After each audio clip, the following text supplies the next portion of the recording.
तो आज 12 नवंबर 2020 का हम एडिटोरियल और आर्टिकल देखने जा रहे हैं और आप दोनों को धनतेरस की बहुत बहुत शुभकामनाएं, बधाइयां। Wish you the same, sir. चलते हैं आज के सेशन की तरफ। आर्टिकल जो हमारा पहला है पेज नंबर फर्स्ट पर, देखिए इसमें क्या बताया गया है। पेज नंबर फर्स्ट पर जो आपके फार्म्स लॉ सेंटर ने पास किए थे उसके बारे में यहाँ पर डिटेल दी गई है। और एडिटोरियल में आर्टिकल में बताया गया है कि जंतर मंतर पर जो रैली निकलनी थी उस रैली के लिए पुलिस ने परमिशन नहीं दी है, उसे मना कर दिया है ड्यू टू कोविड-19 नॉर्म्स। कोविड-19 के नॉर्म्स के अकॉर्डिंग आजकल कहीं भीड़ नहीं होनी चाहिए, ठीक है, या फिर इस टाइप की रैली नहीं निकलनी चाहिए।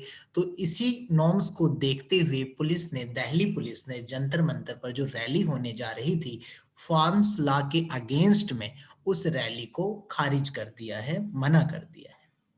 यहाँ पर बताया गया है कि जो फार्मर्स थे, ठीक है, जो इस ग्रुप के थे वो क्या प्रोटेस्ट करना चाहते थे, ठीक है, और प्रोटेस्टिंग जो थी उनकी 26 और 27 नवंबर को थी। तो दिल्ली पुलिस ने उन्हें डिनाई कर दिया है और बता ही दिया मैंने, जंतर मंतर पर ये प्रोटेस्ट करना चाहते थे। जो पंजाब के किसान थे, Punjab farmer leaders also say they have not yet decided on how to respond to the centre calls. मतलब उन्होंने ये डिसाइड नहीं किया था कि वो सेंटर की कॉल्स को या सेंटर की बातों को कैसे रेस्पॉन्ड करेंगे शुक्रवार को। ये सारी जब सिचुएशन उनके सामने आई, ठीक है, तो इसी से संबंधित तो देखिए हमारे लिए यहाँ पर इंपॉर्टेंट आता है सेंट्रल फार्म्स लॉ, जो कि आपको सभी को पता है 3 लॉ पास किए गए थे। उसी के खिलाफ में कभी पंजाब अपने नए लॉ बना रहा है तो कभी राजस्थान बना रहा है। तो वो मेन है हमारे लिए पहले जानना है कि वो लॉज क्या है। तो 3 जो लॉज है या 3 बिल कह सकते हैं, वो फार्म बिल जो है वो यही है। क्या है इनमें बताया क्या गया है? इसमें बताया गया है कि the farmer produce trade and commerce promotion and facilitation special provision and Punjab amendment bill 2020 था ये। और ये फार्मर प्रोड्यूस ट्रेड और कॉमर्स से संबंधित, इसमें क्या था, जो भी चीजें, ठीक है, किसान जो बेचेगा या खरीदेगा, ठीक है, तो वो मिनिमम सपोर्ट प्राइस उसके हिसाब से होना चाहिए, ठीक है, ना कि उससे कम होना चाहिए। बताया गया है कि एक इसके लिए प्राइस एश्योरेंस भी सेट किया गया है। मतलब मान लीजिए कोई खेत है, ठीक है, कोई जमीन है, और उसके बाद आपने किसी को मतलब कॉन्ट्रैक्ट पे दे दिया कि भाई 1 साल के कॉन्ट्रैक्ट पे किसी को आपने दे दिया और उस बंदे ने कह दिया कि भाई मैं आपको 40,000 रुपए साल का दूंगा या 50,000 या 50,000 मैं आपको ईयरली के फिक्स दूंगा। आप इस खेत में अब वही करोगे जो मैं कहूंगा, जो फसल उगाने को कहूंगा, ठीक है। इस टाइप से भी, या फिर मान लीजिए गेहूं की ही बारी आई तो उसने कह दिया भाई आप जो गेहूं उगाओगे, जो भी आप गेहूं यहाँ पे पैदावार उसकी जो होगी वो सारी मेरी होगी, मैं आपको इतने की ये पहले ही राशि, अग्रिम राशि दे रहा हूं। तो इस टाइप का जो है, इस टाइप की चीजों में प्राइस क्या होती है, पहले ही फिक्स हो जाती है, ठीक है। तो इस टाइप के प्रोविजन को या इस टाइप के एग्रीमेंट के लिए, मतलब यानी कि एक सरकार ने एक बिल पास किया प्रोविजन को लाने के लिए, वही अपना special provision and Punjab amendment bill 2020, ये आपका सेकंड था। थर्ड क्या था, असेंशियल कमोडिटीज स्पेशल प्रोविजन, वही सेम हो गया।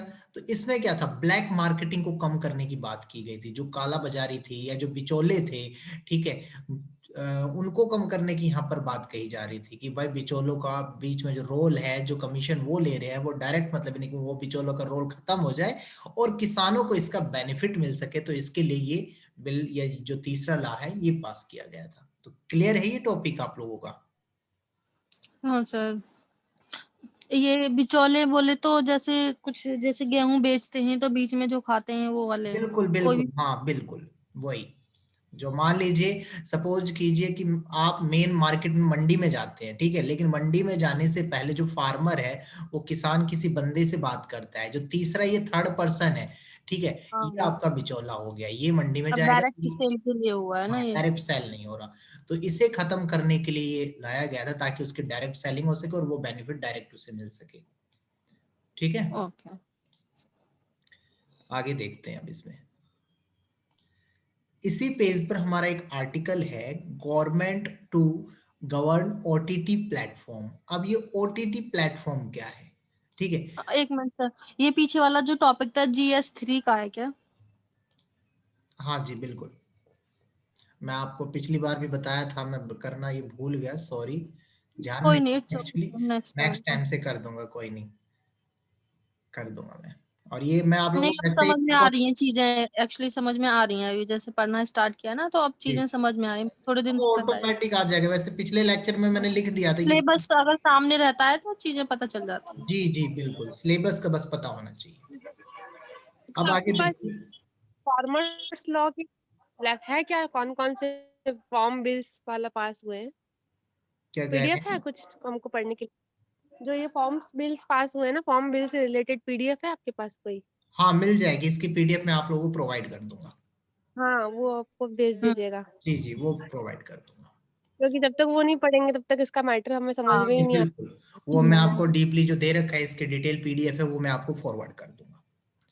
ओके। इसमें देखिए, आर्टिकल जो हमारा है नेक्स्ट, वो government to govern OTT platform. तो यहाँ पर ओटीटी प्लेटफॉर्म क्या है? ओटीटी का मीन्स जो होता है, ओवर द टॉप होता है, ठीक है। और ये एक ऐसा प्लेटफॉर्म है जो कि वीडियो स्ट्रीमिंग के लिए यूज की जाती है। और वीडियो स्ट्रीमिंग जैसे कि नेटफ्लिक्स वाले करते हैं, अमेजोन प्राइम वाले करते हैं, या दूसरे जो होते हैं, ठीक है, तो वो ब्रॉडकास्टिंग के लिए जो यूज करते हैं, तो उस ओटीटी प्लेटफॉर्म की यहाँ पर बात की जा रही है। तो नरेंद्र मोदी जी क्या कर रहे हैं, ऐसा ही एक ओटीटी प्लेटफॉर्म लेके आ रहे हैं जो कि इन्हीं की तरह वीडियो स्ट्रीमिंग करेगा, ठीक है, वीडियो स्ट्रीमिंग की सर्विस प्रोवाइड करेगा, ठीक है। तो इसमें क्या है, ये किसके कब बात हुई है या क्या है, वो देख लेते हैं हम लोग। इसमें लिखा है कि currently there is no law, कोई अभी लॉ नहीं है या फिर कोई भी ऐसी ऑटोनोमस बॉडी नहीं है डिजिटल कंटेंट को गवर्न करने के लिए, ठीक है। तो इस डिजिटल कंटेंट को गवर्न करने के लिए मोदी जी जो है वो ओटीटी को इंट्रोड्यूस कर रहे हैं, ठीक है। और मैंने बता ही दिया कि ये ओटीटी क्या करेगा, आपका वीडियो स्ट्रीमिंग के काम आएगा, ठीक है, ब्रॉडकास्टिंग के काम आएगा, जिसके द्वारा कोई भी चीजें लाइव टेलीकास्ट होती है या कोई भी चीज ब्रॉडकास्ट होती है, जैसा कि आप लोग नेटफ्लिक्स का देखा होगा, सुना होगा या यूज भी किया होगा, ठीक है। या फिर अमेजोन प्राइम का आता है, जो डोंगल आता है, हम लोग क्या करते हैं, नेट से फिर कनेक्ट करके आराम से वाईफाई या कोई भी चैनल देख लेते हैं, ब्रॉडकास्टिंग करते हैं। तो वहां पर उसी प्लेटफॉर्म की बात की जा रही है, ओटीटी। इसमें इसमें क्या है, कुछ चीजों को प्रोहिबिट किया गया है, जैसे 5 चीजें मोस्टली।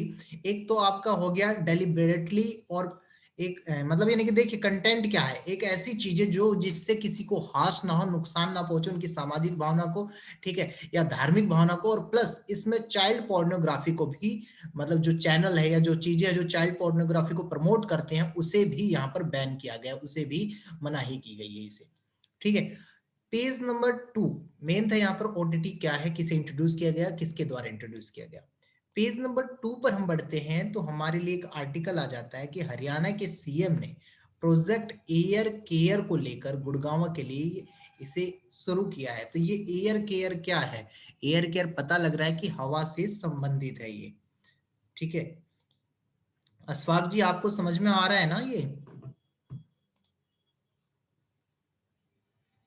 अशफाक जी, कोई नहीं, करते हैं हम लोग कंटिन्यू। तो देखिए इसमें क्या है, हरियाणा के जो चीफ मिनिस्टर मनोहर लाल जी है, उन्होंने बुधवार को एक प्रोजेक्ट एयर केयर के बारे में इंट्रोड्यूस किया, ठीक है, जो कि क्या करेगा, हवा को प्यूरिफाई करने का काम करेगा, ठीक है। और इसके लिए उन्होंने कहा है कि काफी प्यूरिफायर या इस टाइप के सेटअप जो किए जाएंगे वो प्राइवेट पार्टनरशिप के थ्रू गुड़गांव के अलग अलग जगह में किए जाएंगे, जिसके द्वारा हवा को प्यूरिफाई किया जा सके।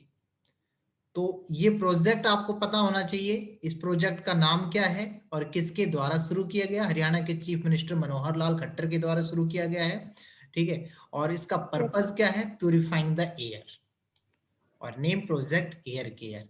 और इनोग्रेशन जो हुआ है, ये यहाँ पर एक चीज और बताई गई है कि इन्होंने ही also inaugurated a project for beautification of the gateway, Gurugram के गेटवे के ब्यूटिफिकेशन के लिए उन्होंने मतलब एक और प्रोजेक्ट का इनोग्रेशन किया है, जो कि कहाँ स्थित है, मेहरौली गुड़गांव रोड पर स्थित है, ठीक है, मेहरौली गुड़गांव रोड पर है।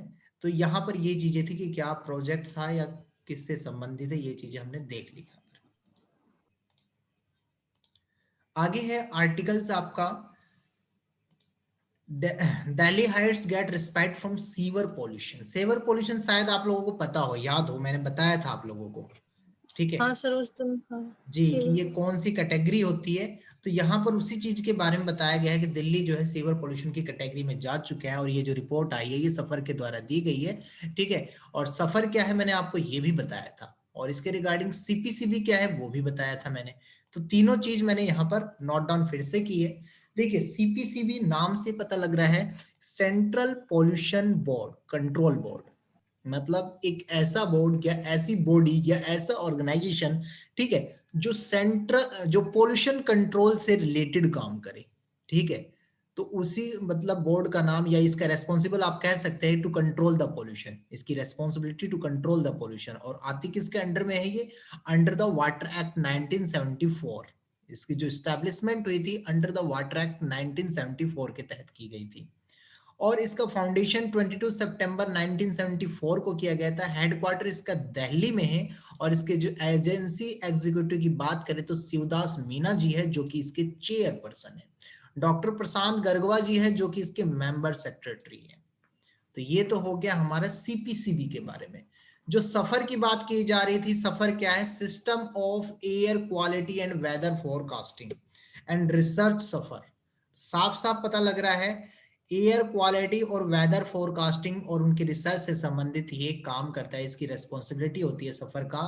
और ये ज्यादातर मेजर करता है एयर क्वालिटी को, कहां पर, मेट्रोपॉलिटन सिटीज के अंदर, ठीक है। और अब बचता है हमारा AQI, एयर क्वालिटी इंडेक्स। एक ऐसा इंडेक्स है, ऐसा सूचकांक है जो रिपोर्ट करता है दिल्ली की एयर क्वालिटी के बारे में।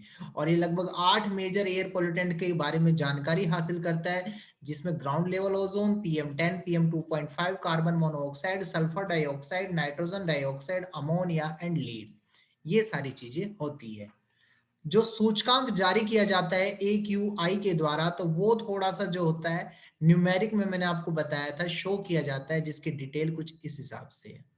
अगर मान लीजिए सूचकांक पर आपकी वैल्यू 0 to 50 आती है, तो it means to say that the category is good, ठीक है। अगर आपके वही सूचकांक की वैल्यू 51 to 100 वहां पर राइज अप होती है, तो it means it is also a satisfactory category, ठीक है, अभी भी संतोषजनक है, कोई दिक्कत नहीं है। अगर 101 to 200 आती है तो ये मॉडरेट कंडीशन हो गई, मतलब यहाँ से कंडीशन एक तरह से बिगड़नी शुरू हो रही है।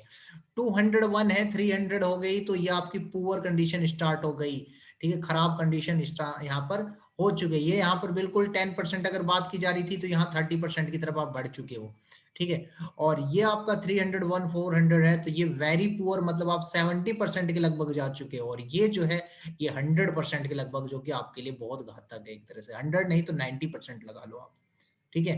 तो ये यहाँ पर AQI की कैटेगराइजेशन की गई है, जिसे आप देख सकते हैं न्यूमेरिक वैल्यू में कि किसका क्या इंपैक्ट पड़ता है। क्लियर है ये तीनों, AQI, सफर और CPCB। हाँ सर। आगे चलते हैं फिर हम लोग पेज नंबर 8 पर आते हैं, तो वहां पर एक आर्टिकल आया है। आर्टिकल है Shiva Shankar his team in CMO new the gold smuggling ED। तो देखिए ये तो गोल्ड स्मगलिंग की न्यूज है, इंपॉर्टेंट हमारे लिए आ जाता है निकल के ED। तो ED के बारे में मैंने आप लोगों को कई बार बता दिया, एनफोर्समेंट डायरेक्टरेट बताया है ना, बताया है। सर ये तो मुझे याद नहीं है। कोई नहीं, आप लोग अब इसके बारे में याद तब होगा जब आप इसके बारे में सर्च करेंगे, ठीक है। छोटा हाँ सा ओके। टॉपिक है, हाँ, कि ED क्या करता है और इसका फाउंडेशन कब हुआ है, हेडक्वार्टर कहाँ है, बस ये देखना है। इसी पेज पर एक NIA और है, ये भी इसी टाइप की एक एजेंसी है, एग्जीक्यूटिव बॉडी है। तो दोनों के बारे में आपको सर्च करना है, NIA और ED। आज का आपका जो टास्क है इन दोनों के बारे में डिटेल लेना है, ठीक है। ठीक। अब आगे जो आर्टिकल है इसी पेज पर, उसमें बताया गया है कि इंडिया और जो चाइना है, ठीक है, आपको पता है उनकी मीटिंग भी चल रही है डिसएंगेजमेंट को लेकर। तो इस चीज को फाइनलाइज करने की तैयारी है इस, ठीक है। तो इसी के बारे में यहाँ पर बताया गया है कि एलएसी को लेकर जो दोनों के बीच में हरदम विवाद छिड़ा रहता है, तो अब इसे ये क्या सोच रहे हैं कि इसे फाइनलाइज किया जाए, यहाँ पर यही बताया गया है। तो यहाँ से आपके लिए आ गया एलएसी क्या है। एलएसी का मैंने आपको मैप वर्क भी दिखा रखा है कि मैप में एलएसी कहाँ कहाँ है और एलएसी होता क्या है, ठीक है। तो ये क्वेश्चन मैं आपको आज फिर नहीं बताऊंगा, ये नेक्स्ट टाइम मैं बताऊंगा, लेकिन आपको ये बताना है क्योंकि मैं बता चुका हूं ऑलरेडी, इसलिए नहीं बता रहा। अगर नहीं पता होगा तो नेक्स्ट टाइम बताऊंगा, अगर आप लोग कर लेते हैं तो फिर बताने की जरूरत ही नहीं है। याद होगा शायद मैंने एलओसी और एलएसी दोनों का बताया था, ध्यान हो आप लोगों हाँ को। सर, वही है ना, विवाद चल रहा है ना जी चाइना जी के जी साथ इसी बिल्कुल, को लेकर। ठीक है। तो मतलब लाइन ऑफ कंट्रोल और line of line actual of control है ना। Actual control. हाँ, हाँ, एक लाइन ऑफ कंट्रोल, एक लाइन ऑफ एक्चुअल कंट्रोल, ठीक है। तो एक्चुअल कंट्रोल। दोनों में डिफरेंस, एक तो मतलब मैंने बताया था इंडिया के अंदर ही और एक इंडिया के बाहर दूसरी टेरिटरी से अलग करता है सारी चीजें, ठीक है। तो ये चीज आपको करना एलओसी है। तो जम्मू और लद्दाख दोनों के उसमें आता है। बिल्कुल बिल्कुल बिल्कुल। तो मैप में देखना है एलएसी कहाँ कहाँ है, एलओसी कहाँ कहाँ है, ठीक है। और प्लस उसके बाद दोनों में डिफरेंसेस क्या है, ये आप लोगों को करना है। आगे आता है एमएचए, अगला आर्टिकल है। एमएचए ने रिडिफाइन किया है जुडिक्शन को एफआरआरओ ऑफिस को लेकर, ठीक है। तो ये पहले, और वो भी केरल के अंदर, ठीक है। तो हम पढ़ते हैं इसमें क्या लिखा है, बता ही दिया। 3 ऑफिस के एफआरआरओ ऑफिस की बात चल रही है, तो पहले तो हमें ये पता होना चाहिए कि एफआरआरओ ऑफिस जो होते हैं ये क्या होते हैं, ठीक है। तो आइए इसके बारे में हम देखते हैं पहले। तो देखिए एफआरआरओ जो ऑफिस है, एक ऐसा ऑफिस जहां पर कोई भी फॉरेनर, ठीक है, रजिस्ट्रेशन के लिए या वीजा से संबंधित सर्विस के लिए ऑनलाइन अप्लाई कर सकता है, ठीक है। ये हो गया आपका एफआरआरओ ऑफिस या एफआरओ ऑफिस के नाम से जाना जाता है, ठीक है। दूसरा इसमें हमने पढ़ा ministry of home affair MHA. तो सबको पता है एक हमारी सरकार की एक इंटीरियर बॉडी है, ठीक है, भारत सरकार की एक बॉडी है और ये रेस्पॉन्सिबल होती है internal security and domestic policy के रिगार्डिंग। और इस वक्त जो इसके गृह मंत्री हमारे मतलब यानी कि जो है वो अमित शाह जी है, और इसका फाउंडेशन हुआ था 15 अगस्त 1947 को। इसका जुडिक्शन इंडिया का हो गया और डिपार्टमेंट इससे संबंधित जो है intelligence bureau, national investigation agency, ये सारी इससे संबंधित है। तो यहां पर हमने एमएचए भी देख लिया, एफआरआरओ भी देख लिया। अब आया ओवरसीज सिटीजन ऑफ इंडिया, ये भी आया है उसमें। तो ये क्या है, ओवरसीज सिटीजन ऑफ इंडिया जो है एक इस टाइप का फॉर्म है, ठीक है, जो कि परमानेंट रेजिडेंसियों के अवेलेबल होती है, ठीक है। जो उनके परमानेंट रेजिडेंसी है उनको अवेलेबल करवाया जाता है, जिसमें two people of Indian origin, जो कि इंडियन ओरिजिन के लोग होते हैं, and their spouses which allow them to live and work in India indefinitely, ठीक है। यहाँ पर ये बताया गया है कि जो स्पाउस, जो सॉरी इंडिया के रहने वाले हैं या फिर जो उनके स्पाउस है, उन्हें अलाउ करते हैं इंडिया में इंडिफिनेटली काम करने के लिए, ठीक है। तो इस टाइप को ओसीआई जो है कि वो सिटीजनशिप नहीं है, ठीक है, ना तो ग्रांट देती है इंडिया के इलेक्शन में वोट करने का, सिर्फ क्या है एक परमानेंट रेजिडेंस अवेलेबल करवाती है, याद रखना ये, ठीक है। क्लियर है। हाँ सर, बिल्कुल। और फर्स्ट इशू किया गया था इसे 2005 के अंदर 2 दिसंबर को, 2 दिसंबर को, और इसका काम होता है वीजा और आइडेंटिफिकेशन के रिगार्डिंग। इसकी कॉस्टिंग पड़ती है 15,000 इंडिया के अंदर, यूएस डॉलर में बात करें तो 275 अब्रॉड के लिए। रिन्यूअल फीस 1400 पड़ती है इंडिया में, और अब्रॉड में $25 पड़ती है इसकी कीमत। रिन्यूअल के रिगार्डिंग मैंने बताया ये आप लोगों को। पेज नंबर 13 पे पढ़ते हैं हम लोग। पेज नंबर 13 पर गाइस क्या है, यहां पर लिखा है आर्टिकल, ठीक है। यूके जो आर्टिकल है हमारा वो UK launches bill to deter malicious takeovers. इसमें क्या है, यूके ने मतलब यानी कि आपका एक बिल लॉन्च किया है, उस बिल के बारे में बताया गया है, और उसमें बताया गया है इन्वेस्टमेंट के रिगार्डिंग, ठीक है, चाइनीज इन्वेस्टमेंट के रिगार्डिंग भी बताई गई है, और जो उसके एजेंसी है, ठीक है, फ्रांस प्रेस, उसके बारे में डिस्क्राइब किया गया है। तो क्या बताया गया, हम तो ये देखते हैं आर्टिकल में। आर्टिकल में बताया गया है ब्रिटेन में बुधवार को, ठीक है, एक प्लान अनवेल्ड किया गया था नए पावर्स के तहत, मतलब उनको नई शक्तियां दी गई थी जिसमें फॉरेन कंपनियों को दी गई थी, ठीक है। और वो क्या कर सकते थे, मतलब वो जो संबंधित थे नेशनल सिक्योरिटी से संबंधित थे, ठीक है। और यूके गवर्नमेंट ने कहा कि जो नई नेशनल सिक्योरिटी होगी और जो इन्वेस्टमेंट बिल होगा वो प्रोजेक्ट यूके, ठीक है, project UK from malicious investment होगा, मतलब इस प्रोजेक्ट से होगा या ये प्रोजेक्ट होगा, और and strengthen its ability to investigate, और इसका काम होगा इसकी एबिलिटी को बढ़ाकर, ठीक है, इसकी एबिलिटी को सर बढ़ाकर, ये project UK protect, sorry protect है ये, हाँ, investigate and intervene in mergers and acquisitions and other type of the deal. यहाँ पर मतलब इस प्रोटेक्ट, ये जो आपका था जो बिल था, ठीक है, इस बिल में मैंने जैसे बताया कि ये यूके को मलेशियस इन्वेस्टमेंट से, मतलब यानी कि जो इन्वेस्टमेंट जिसका कोई फायदा नहीं है उस टाइप की इन्वेस्टमेंट से प्रोटेक्ट करना, बचाना, ठीक है, हाँ रक्षा करना, उसके रिगार्डिंग ये बिल पास किया गया था। तो यहाँ पर यही है कि किसने बिल पास किया और कौन सा बिल था और किससे संबंधित था, मेन तो आपके लिए ये चीज है। अब अगला जो आर्टिकल है यहाँ पर बताया गया है, श्रीलंका ने एक फाइनल कॉल किया है किसके रिगार्डिंग, कंटेनर टर्मिनल के रिगार्डिंग।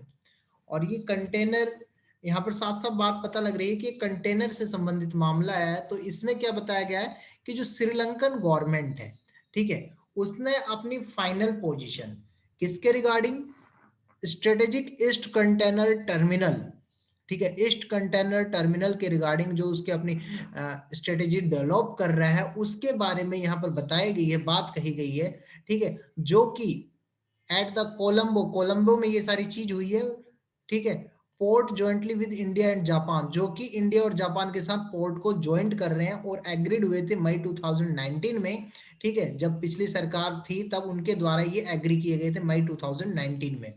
तो यहाँ पर इसी के बारे में एक प्रोजेक्ट जो है, उस प्रोजेक्ट का जो नाम है कॉन्केड रखा गया, मतलब यानी कि कॉन्केड है और जो कि श्रीलंका के इस कंटेनर टर्मिनल के रिगार्डिंग है, ठीक है। छोटे छोटे आर्टिकल है, यहाँ पर कोई खास इंपॉर्टेंट नहीं है, बस न्यूज है, मैंने आपको अपडेट कर दिया है। ऐसे ही पेज नंबर 14 पर जीडीपी के रिगार्डिंग है, बहुत बार आ चुका था पहले भी कि जीडीपी जो है 8.6% लगभग कॉन्ट्रास्ट हो गई, संकुचित हो गई है, तो उसी के बारे में बताया गया है, ठीक है, कि भाई जो आपको पता है इकोनॉमी हर जगह की डाउन आ गई थी और सेकंड क्वार्टर हाफ में क्या हुआ, हमारी जो जीडीपी थी 8.6% तक डाउन आ गई थी। बुधवार में आरबीआई की मंथली बुलेटिन में ऐसा बताया गया है। तो अब ये बताया जा रहा है कि 2020-21 में लगभग हो क्या रहा है, धीरे धीरे ये सारी चीजें जो ओपन हो रही है और जीडीपी को जो देखा जा रहा है वो धीरे धीरे यहाँ पे भी इसमें इंक्रीजमेंट की बात कही जा रही है। तो यहाँ पर ये सारी चीजें यहाँ पर क्लियर की गई थी। आज में देखिए अब एडिटोरियल की बात करते हैं, ये तो थे हमारे आर्टिकल्स। अब अगर एडिटोरियल की मैं आपको बात करूं तो देखिए एडिटोरियल में क्या है, जस्ट ए मिनट,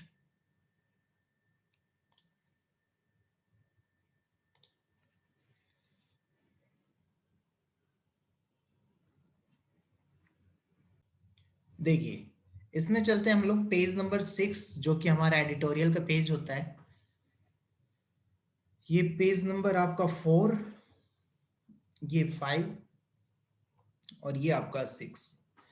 ध्यान देना आप लोग, लिखा है वीक एट द टॉप, ठीक है, और किससे संबंधित है, जो बिहार में इलेक्शन हुए हैं, जो नीतीश कुमार जी जो जीते हैं उनके इलेक्शन से संबंधित मैटर है। तो मैंने आपको कहा था ये हमें इग्नोर करना हमारे लिए इंपॉर्टेंट नहीं है क्योंकि इलेक्शन की बातें है, क्लियर है ये, इसलिए हमारे लिए इंपॉर्टेंट नहीं है, ठीक है। जी अगला है ट्रम्पिज्म, ट्रम्प के बारे में, ठीक है, और आपके जो वहां पे भी इलेक्शन हुए हैं उसी से संबंधित मामला है। यूएस के प्रेसिडेंट जो वहां पे जीत गए हैं, नए प्रेसिडेंट जो बने हैं, ठीक है, उनसे संबंधित या वो क्या कर रहे हैं, वो सारी इलेक्शन से ही संबंधित मामला है। तो इसलिए हमने इस आर्टिकल को भी छोड़ दिया है, इसे हमने नहीं किया है।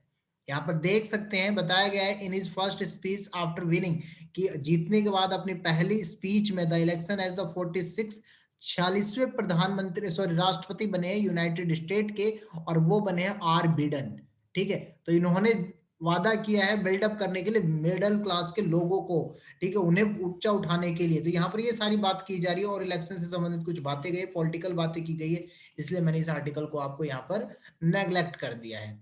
आगे चलते हैं, अगला जो आर्टिकल एडिटोरियल है उसमें क्या है, देखिए पहला तो बैक टू द हाउस को देखते हैं। यहाँ पर क्या है, वोटर्स की बात चल रही है, वही सेम इलेक्शन से संबंधित मैटर असेंबली इलेक्शंस के बारे में बताई गई है। तो ये सारा क्या है, मतलब इलेक्शन से संबंधित है, हमारे लिए कुछ इंपॉर्टेंट आज है ही नहीं उसमें खास। ठीक है, आप एक तरह से अगर इंफॉर्मेटिव के लिए आप इसे पढ़ सकते हैं, न्यूज़पेपर मैंने आप लोगों के पास शेयर कर दिया है, ठीक है, और नहीं भी किया तो मैं कर दूंगा, ताकि आप लोग खुद पढ़े और इसके बारे में देख सके कि न्यूज़ क्या है। इंपॉर्टेंट नहीं है, यूपीएससी के पेपर में आपके इलेक्शन के बारे में कभी नहीं पूछा जाएगा। ठीक है, ओके।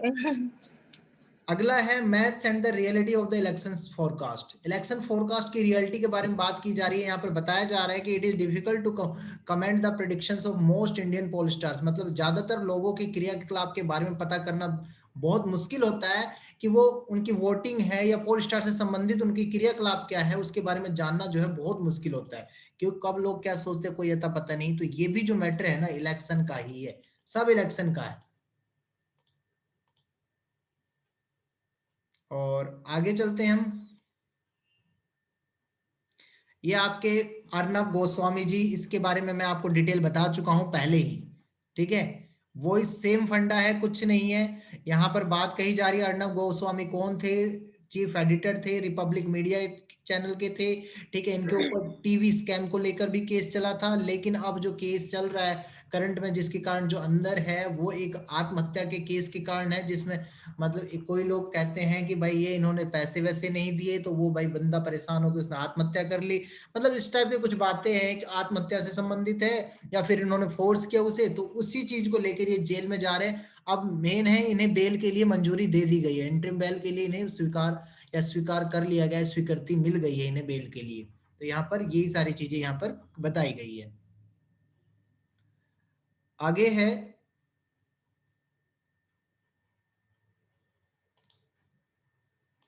हाँ अगला जो है हमारा, उसमें है क्या है, वो भी आपका देखो, एक मिनट, एक जर्निंग इन बिहार पॉलिटिक्स, टाइटल पढ़ते ही शायद पता लग जाता होगा आपको, आप लोगों को तो।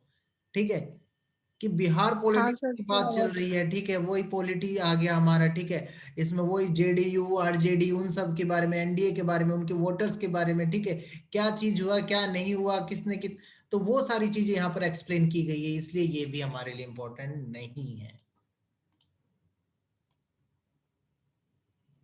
अगला है टाइम फॉर क्वेश्चन ऑप्टिमिज्म। ये मैंने आप लोगों को कल भी बताया था, ऑप्टिमिज्म कल के वीडियो में मैंने रिकॉर्ड किया है, कल एक आर्टिकल आया था इससे संबंधित। तो आशावादी, ठीक है, आशावादी मतलब कोविड-19 चल रहा है, तो जो उसकी खुराक बन जाएगी, उसकी डिस्ट्रीब्यूशन शिप को लेकर जो बात कही जा रही है, उसके बारे में जो ऑप्टिमिज्म है, लोगों की जो आशा है, उसके बारे में यहाँ पर बात की गई है कि कैसी आशा है या क्या करना चाहिए या कैसे डिस्ट्रीब्यूशन होगा, वो सारी चीजें, या प्रोटेक्शन के लिए ड्यूरेशन क्या होगा, वो सारी चीजें यहाँ पर डिस्क्राइब की गई है। तो इसके लिए आप कल का वीडियो देख सकते हैं, आपको समझ में आ जाएगा।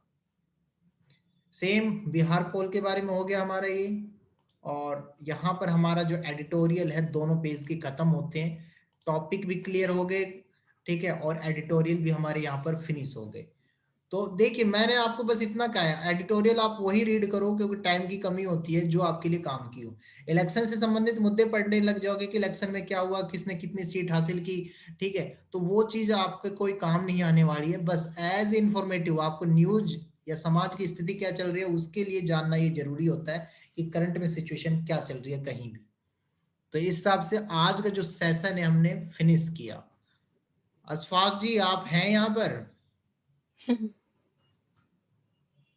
माइक को ऑन कीजिए, आपका माइक म्यूट पड़ा है। क्लास तो ज्वाइन कर रखा है, बोल नहीं रहे हैं। कोई नहीं, तो आज का टाइटल जो है हमारा यहाँ पर फिनिश हो गया और आज का सेशन द हिंदू का यहाँ पर एंड होता है।